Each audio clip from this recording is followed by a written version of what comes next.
ទៅគ្មានអ្នកណាដឹងទេចាំបន្តិចតែវាតើ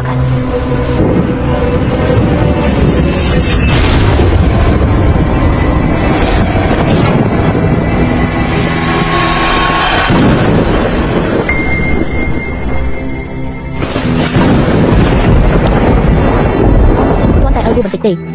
បើស្អីក៏នឹងខ្ញុំមិនថាពេលក្រោយអ្នកគឺជាបរិបទពេកតែយ៉ាងម៉េច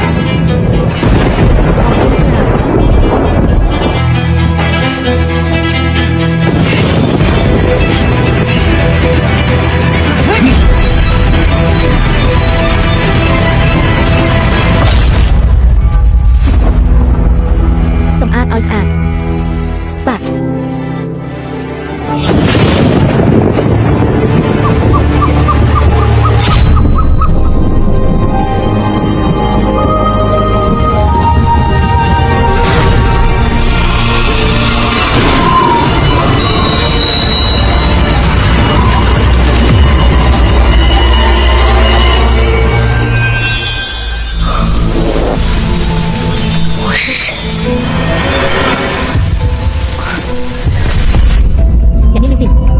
អ្នកនាងលីវស៊ីនបងស្រីខ្ញុំនៅទីនេះខ្ញុំគូលីវឡាណាលីវស៊ីនជាប្អូនស្រីរបស់ខ្ញុំមើលទៅគឺត្រូវតែរកលីវស៊ីនឲ្យឃើញការចាំរបស់ខ្ញុំគឺអាចរកឃើញ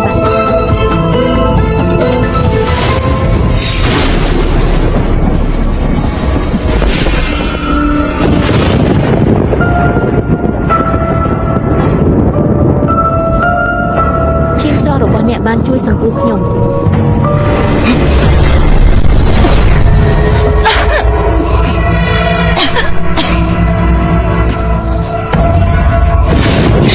ខ្ញុំគឺជាដើមវិលូដែលបានដេកលក់អស់រយៈពេលហើយមើលទៅអ្នកហាក់ដូចជាបានស្លាប់ដោយគ្មានយុត្តិធម៌ដូច្នេះដើម្បីសង្គមអ្នកវិញខ្ញុំ